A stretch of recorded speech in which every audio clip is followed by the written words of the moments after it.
Teman-teman, pada malam hari ini kita akan belajar di level 3, pelajaran ke-10, tidak ada lagi kesadaran akan dosa. Saya akan memulai dengan sebuah cerita. Ada seorang pemabuk yang mengendarai mobilnya, dia mengambil jalur yang salah. Tentunya dia melawan arus dan kemudian menabrak mobil seorang gadis muda berumur 18 tahun. Gadis ini meninggal dunia saat itu juga di tempat.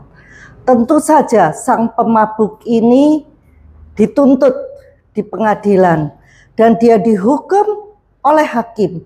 Dia harus membayar $1,5 juta sebagai hukumannya, di samping hukuman tetapnya. Kemudian si orang tua dari anak ini berkata, saya tidak menginginkan $1,5 juta. Saya hanya minta $963 saja. Tetapi dengan syarat, setiap minggu si penabrak ini, si pemabuk ini harus menuliskan cek $1 dengan nama gadis yang dibunuh, gadis yang tertabrak mati itu. Awalnya si penabrak merasa, berarti enteng, saya hanya membayar $963. Tetapi minggu demi minggu ketika dia harus menuliskan cek $1 yang dikirimkan kepada orang tua gadis itu dan ditulis nama gadis yang meninggal, dia terus-menerus diingatkan akan dosanya. Kesadaran bahwa dia sudah membunuh gadis ini terus melekat. Seminggu, 2 minggu, 3 minggu, makin lama dia makin tidak tahan. Karena tidak hanya saat dia menulis cek itu dia diingatkan, tapi hari-hari berikutnya malam-malam dia kesulitan tidur. Dia diingatkan, aku ini pembunuh, aku ini membunuh seorang gadis yang punya masa depan luar biasa, meninggal karena saya. Setelah beberapa bulan dia nggak tahan lagi, dia nggak mengirimkan cek. Tuntut lagi sama orang tuanya.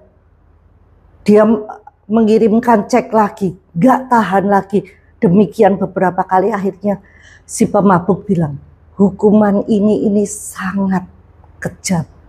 Karena terus menerus diingatkan akan kesalahan dan dosanya. Dan perasaan bersalah itu paling membebani. Karena bersalah itu, penyesalan itu sesuatu yang tidak bisa diubah. Sesuatu yang sudah lewat tidak bisa diubah. Dan kita nggak ada sesuatu pun yang bisa kita lakukan untuk mengubah masa lalu. Dan ketika itu kesalahan yang terus dituduhkan seperti itu, ketika dia menulis nama gadis itu, seolah-olah gadis itu seperti hidup. Kamu loh yang bunuh aku, seperti itu membebani sekali. Ibrani 10 ayat 1-3 berkata, di dalam hukum Taurat hanya terdapat bayangan saja dari keselamatan yang akan datang dan bukan hakikat dari keselamatan itu sendiri. Karena itu dengan korban yang sama yang setiap tahun terus-menerus dipersembahkan, hukum Taurat tidak mungkin menyempurnakan mereka yang datang mengambil bagian di dalamnya. Sebab jika hal itu mungkin, pasti orang tidak mempersembahkan korban lagi. Sebab mereka yang melakukan ibadah itu tidak sadar lagi akan dosa setelah disucikan sekali untuk selama-lamanya. Perhatikan. Tetapi justru oleh korban-korban itu setiap tahun orang diperingatkan akan adanya dosa. Sama seperti pembunuh ini, Ketika bangsa Israel mentaati hukum Taurat, setiap tahun mempersembahkan korban salah, korban ini. Oke, hari ini sudah lunas, bawa kambing, bawa ini untuk korban. Tapi dia sadar tahun depan dia harus melakukan lagi. Pasti ada salah lagi. Terus menerus diingatkan. Seperti pembunuh itu bilang, hukuman ini sangat kejam. Ini membuat aku tuh gak bisa hidup lagi. Aku gak bisa move on. Karena terus menerus diingatkan, dibelenggu dengan kesalahan yang dia gak tahu jalan keluarnya. Bagaimana dia bisa lepas dari masalah ini. Allah Bapa tahu kita nggak mampu. Itulah sebabnya Allah Bapa ketika Adam dan Hawa berdosa, dia sudah merancangkan, dia mau mengirimkan anaknya yang tunggal untuk datang ke dunia menebus dosa kita semua. Karena manusia nggak akan pernah mampu lepas dari belenggu kesalahan demi kesalahan seperti itu. Karena manusia nature-nya memang berdosa. Jadi Tuhan mengirimkan Yesus yang tidak berdosa ini untuk menebus dosa seluruh isi dunia. Yesus mati di kayu salib, mengalahkan maut, bangkit dari antara orang mati.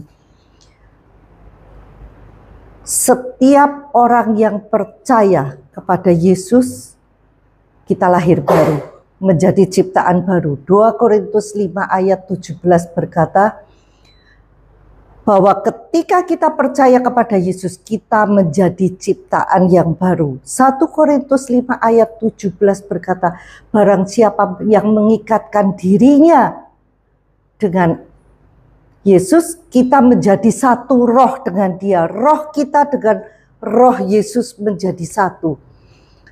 Apa yang luar biasa dari hal ini?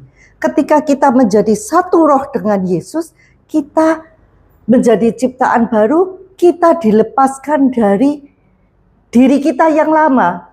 Keturunan dari papa mama kita ini kita sudah dilepaskan. Kita menjadi manusia baru yang punya DNA-nya Yesus. Kalau dulu papa mama kita, oh sakit diabetes, oh sakit tekanan darah tinggi. Ketika kita menjadi ciptaan baru, nature penyakit diabetes, tekanan darah tinggi itu sudah nggak ngikut ke kita. Karena DNA kita sekarang ini DNA Yesus. Kita sempurna, sama seperti Yesus itu sempurna. Darah Yesus membasuh seluruh dosa-dosa kita.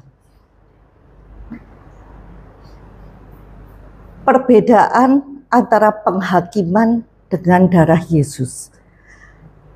Penghakiman itu membuat kita itu diingatkan akan dosa-dosa kita. Sementara darah Yesus memberikan pengampunan dan belas kasihan kepada kita. Penghakiman itu menunjukkan kepada kita kegagalan dan kelemahan kita.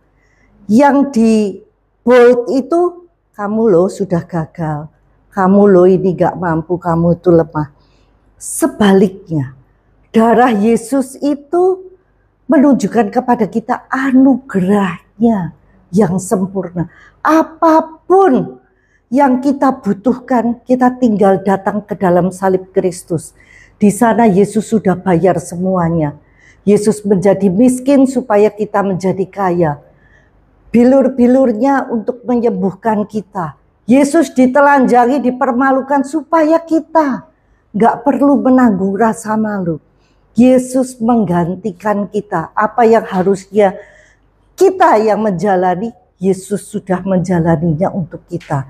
Sehingga kita itu boleh datang ke dalam salib Kristus, kita mendapatkan jawaban apapun yang kita butuhkan. Bahkan kuasa yang membangkitkan Yesus dari antara orang mati pun sudah didepositkan di dalam roh kita. Karena roh Allah ada di dalam roh kita. Penghakiman menunjukkan ketidakmampuan kita. Sementara darah Yesus membebaskan kita untuk berjalan dalam kemampuan dan kuasanya.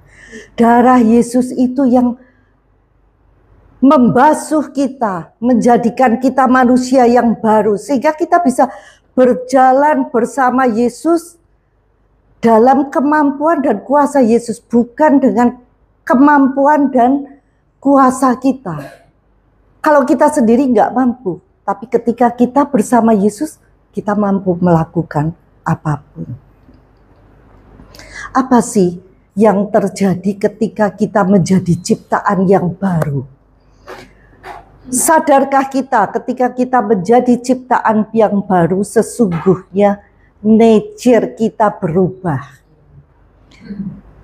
Ibaratnya kalau dulu manusia lama kita itu ibarat babi. Babi itu biarpun dimandiin, masukin salon, kasih parfum, ketemu comberan, apa yang dilakukan? Ketemu lumpur, senang sekali dia masuk ke sana. Itulah gambaran manusia lama kita. Guyonan yang jorok-jorok, seneng. Karena manusia lama itu memang berdosa. Jadi nature-nya memang seperti itu, sama seperti babi. Ketika dia lihat lumpur, dia makin senang. Kepalanya masukkan ke dalam lumpur. Gak cuma badannya yang penuh lumpur, dia kepengen kepalanya juga dingin-dingin lumpur. Itulah gambaran manusia lama kita. Ketemu yang dosa-dosa semakin senang. Tetapi ketika kita lahir baru, nature kita diubah, kita menjadi ciptaan baru. Ibaratnya dari babi kita sekarang diubah jadi kucing. Kucing atau domba, gampang kucing ya, kita sering ketemu kucing. Seperti kucing. Kucing itu nature-nya tidak hidup di dalam lumpur. Bisakah kucing itu terpeleset oleh karena sesuatu hal, dia masuk ke dalam lumpur? Bisa. Sama seperti kita yang sudah lahir baru, bisa nggak kita tanpa sengaja ataupun disengaja coba-coba masuk ke dalam dosa? Bisa. Tetapi kalau kita benar-benar sudah lahir baru, mestinya ketika di dalam lumpur itu kucing itu risih. Ini bukan nature-ku, ini bukan tempatku. Apa yang dilakukan kucing? Dia segera melompat secepat-cepatnya keluar dari lumpur. Gak doyan lumpur, karena nature-nya yang berubah. Bukan karena kita mengusahakan, oke, aku tuh berusaha kudus, berusaha ini, supaya tidak berdosa. Enggak, ketika kita lahir baru, nature kita berubah. Ya memang nggak doyan, kucing itu nggak seneng ada di lumpur, otomatis dia keluar. Karena itu kalau kita mau cek dan dicek, apakah kita sudah lahir baru atau belum, gampang. Masih doyan lumpur atau enggak? Kalau hobinya masih di lumpur, makin seneng, makin nyaman, perlu dipertanyakan, sudahkah kita lahir baru? Karena kalau kita sudah lahir baru, harusnya enggak demikian. Roma 8 ayat 1 berkata, demikianlah sekarang. Tidak ada penghukuman bagi mereka yang ada di dalam Kristus Yesus, yang tidak hidup menurut daging, tetapi hidup menurut roh. Ketika kita sudah lahir baru, semestinya kita tidak lagi hidup dalam kedagingan, tetapi kita belajar untuk hidup di dalam roh. Ketika kita sudah lahir baru, apa sih yang harus kita lakukan? Kita seharusnya seperti orang yang melihat cermin. Ketika kita melihat cermin, kita harusnya melihat Yesus ada di cermin itu. Harusnya kita serupa dengan Yesus. Oleh karena itu Roma 12 ayat 2 berkata, Janganlah menjadi serupa dengan dunia ini. Ketika kita lahir baru, kita meninggalkan berita-berita dunia, cara pikir dunia, info-info dunia. Kita memperbarui pikiran kita sesuai dengan firman Tuhan. Karena firman itulah Allah. Yohanes 1 ayat 1. Dan Kolose 3 ayat 2 berkata, pikirkanlah perkara yang di atas, bukan yang di bumi.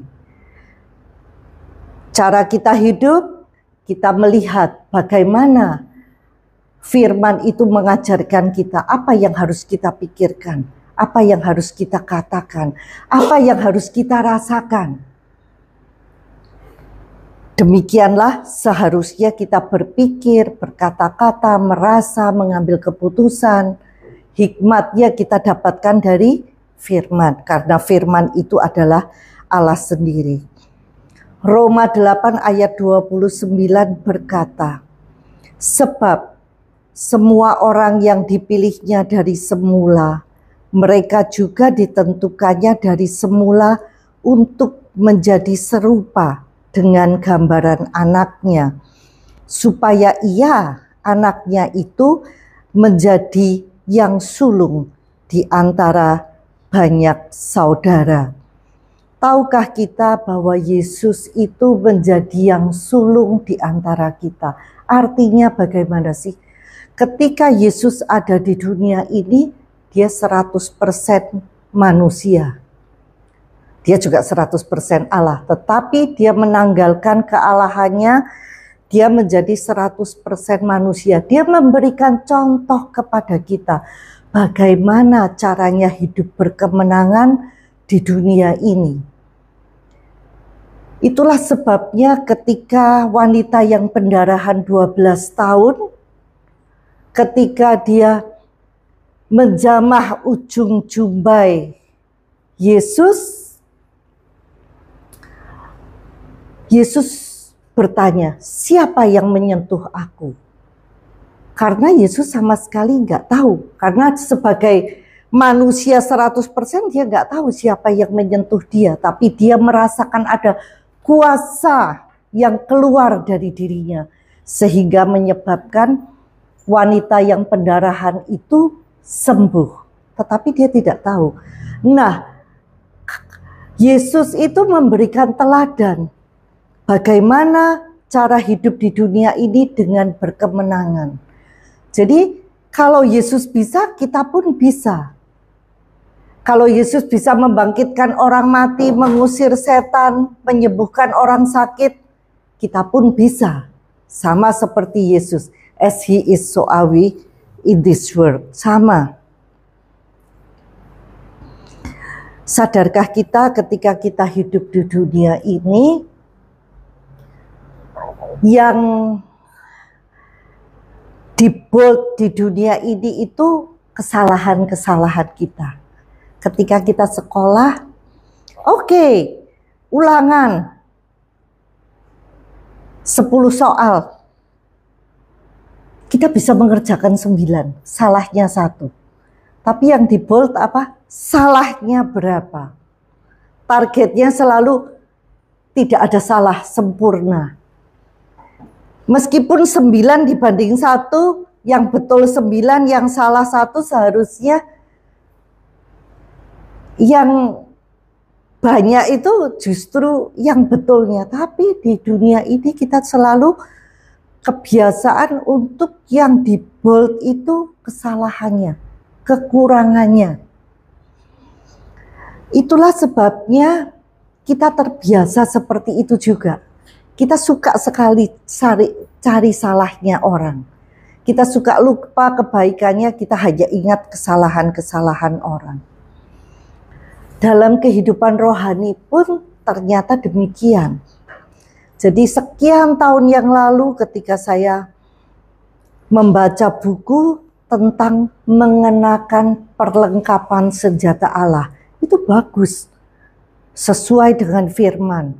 Bukunya dijabarkan. ketopong keselamatan, pedang roh, perisai iman, dan sebagainya. Kemudian kita diajarkan, dari buku itu mengajarkan supaya setiap hari kita itu menggunakan perlengkapan senjata Allah. Apa yang terjadi setelah membaca itu? Jam doa saya tambah panjang. Karena setiap hari kan saya memastikan bahwa saya nggak ada yang miss. Ternyata semakin saya bold pada takut salah, takut ini, takut itu, justru semakin banyak kesalahan yang saya lakukan. Akibatnya lama-lama saya makin frustrasi. Kalau kita kepengen taat, kemudian kita nggak bisa taat, apa yang terjadi? Emosi. Gampang emosi, stres kan. Aduh, gagal lagi. Setiap kali besoknya gagal lagi. Akhirnya bosen, udah stop gitu. Nah, seharusnya apa sih yang harus dilakukan saat kita berdosa dan gagal? Mengakui dosa kita di hadapan Tuhan. Tetapi 1 Yohanes 1 ayat 9 berkata, jika kita mengaku dosa kita, maka Ia adalah setia dan adil sehingga Ia mengampuni segala dosa kita dan menyucikan kita dari segala kejahatan. Mengaku dosa, yes, tetapi dengan sikap hati yang berbeda. Kalau waktu saya baca buku itu berusaha praktek, saya berusaha menggunakan kemampuan saya sendiri. Seharusnya saya datang, Tuhan, saya salah, saya gagal. Aku minta Tuhan tolong saya supaya aku tuh mampu, karena aku sendiri gak mampu. Dengan cara demikian ini beda. Kemudian yang kedua, Amsal 28 ayat 13 berkata, siapa menyembunyikan pelanggarannya tidak akan beruntung, tetapi siapa mengakuinya dan meninggalkannya akan disayangi. Ada orang-orang yang justru ketika salah gak berani datang sama Tuhan. Salah, keliru. Ketika salah datang, Tuhan aku salah. Minta ampun, aku gak mampu Tuhan. Kalau kita mengandalkan kekuatan kita sendiri sampai mati pun kita gak akan pernah bisa. Tapi ketika kita minta, Tuhan tolong aku. Berarti aku kurang fokus sama Tuhan. Biarkan kekuatan Tuhan yang mengalir melalui aku. Kita akan sukses itu. Kemudian bertobat dan berbalik dari jalan yang salah. Dan perhatikan, move on. Kisah Para Rasul 3 ayat 19 berkata, karena itu sadarlah dan bertobatlah, supaya dosamu dihapuskan. Berbalik dan move on. Gak usah mikirin yang salah-salah kemarin. Yang ketiga, minta Tuhan membuat kesalahan menjadi kebaikan. Sadar gak? Semakin kita dekat dengan Tuhan, ibaratnya kita semakin dekat dengan Sang Terang. Hal-hal yang keliru-keliru yang tidak kita lakukan akan kelihatan semakin jelas. Karena di tempat terang kan yang ini yang belum dikerjakan jadi kelihatan jelas. Kalau di gelap-gelap gak kelihatan. Karena itu jangan terbeban oleh hal-hal yang belum kita lakukan itu. Datang sama Tuhan, Tuhan tolong saya supaya aku tuh bisa mengerjakan yang belum aku bisa kerjakan. Kalau ada kesalahan, salah ngomong, salah mengambil keputusan, aduh Tuhan, ini bisa menimbulkan kerugian ini, aku salah ambil keputusan. Apa yang dilakukan? Datang sama Tuhan. Tuhan, aku tidak mampu, tolong. Roma 8 ayat 28 berkata, kita tahu sekarang bahwa Allah turut bekerja dalam segala sesuatu untuk mendatangkan kebaikan bagi mereka yang mengasihi Dia, yaitu bagi mereka yang terpanggil sesuai dengan rencana Allah. Tuhan bisa mengubahkan kesalahan kita untuk menjadi kebaikan. Mungkin kita salah ngomong. Saya sering kali berdoa, Tuhan tolong supaya orang itu gak denger, gak inget-inget kesalahanku ngomong yang menyinggung perasaan itu cepat dilupakan. Saya kan gak bisa bikin gitu, tapi kan saya boleh dong minta sama Tuhan. Dan Tuhan bisa. Dan sering kali seperti itu. Tolong Tuhan, agar orang itu murah hati. Saya keliru ngomong, tapi orang itu gak marah atau gak disimpan lama-lama. Kejadian 50 ayat 20 berkata, memang ini Yusuf ya, kamu telah mereka-rekakan yang jahat terhadap aku. Tetapi Allah telah mereka-rekakannya untuk kebaikan dengan maksud melakukan seperti yang terjadi sekarang ini, yakni memelihara hidup suatu bangsa yang besar. Even Yusuf ketika diperlakukan gak oke, dia melihat dari sisi pandang yang berbeda. Karena Tuhan menjadikan ketidakadilan yang dialaminya ini ternyata untuk menolong bangsanya yang bakal mengalami hal-hal yang kelaparan, malapetaka yang gak oke. Dan semestinya kita hidup bukan fokus kepada kesalahan, kepada masa lalu yang tidak bisa diubah, tetapi kita fokus pada God's perfect love. Kita fokus pada kasih-Nya Tuhan. Kasih-Nya Tuhan yang tidak bersyarat, yang menerima kita apa adanya saat kita masih berdosa dan sebagainya. Saya terkesan sekali tadi malam Bu Ena, sebetulnya saya mengharapkan Bu Ena datang, ternyata nggak bisa. Bu Ena bersaksi yang sungguh menginspirasi bagi saya. Rupanya Bu Ena bercerita, dia itu orang yang perfeksionis sekali. Sehingga dia juga menuntut dari suami dan anak-anaknya untuk perfect. Sampai dia dapat julukan dari anaknya, mama yang selalu benar. Super benar katanya, mama yang super benar. Bu Ena merasa ya semestinya seperti itu. Sampai dia sekolah keris, dia pelayanan di AVL. Kemudian di AVL sometimes dia kurang cepat waktu slide, menampilkan ayat dan sebagainya. Dia merasa bersalah. Tapi teman-temannya bilang, gak apa-apa, besok diperbaiki lagi. Penerimaan itu ternyata membekas di hati Bu Ena. Terus seperti itu, dia merasa, oh aku keliru, tapi aku dimaafkan, diampuni oleh teman-temannya. Oke, mereka tetap mengasihi, tetap menerima. Apa yang terjadi? Bu Ena bercerita, ketika dia merasa diterima, diampuni, dikasihi di tim AVL, dia lebih bisa menerima, mengasihi, mengampuni anak-anaknya. Sehingga hubungan mereka jadi lebih baik. Wow, padahal kita di dunia ini kan selalu, sejak kecil kita sekolah, kalau salah gimana? Dihukum, disetrap. Mungkin sekarang sudah nggak ada zaman seperti itu ya. Pada zaman saya dulu kakinya suruh angkat satu segala macam itu. Dihukum, disetrap supaya ingat kesalahan kita. Tetapi ternyata ketika kita diterima, dikasihi, dihargai, ketika kita diampuni, justru itu yang mengubahkan Bu Ena sehingga dia latihan supaya dia lebih cepat, tapi tanpa ada beban rasa bersalah, rasa terteror, beban yang rasanya bikin stres. Saya belajar. Mari kita semua juga belajar seperti ini. Karena kita hanya bisa mengasihi kalau kita punya kasih. Kita lebih dulu dikasih Yesus, kita terima, kita baru bisa mengasihi orang lain. Kita diampuni, kita sudah diampuni, barulah kita bisa mengampuni orang lain. Sampai di sini pelajaran saya. Selamat malam, Tuhan Yesus memberkati.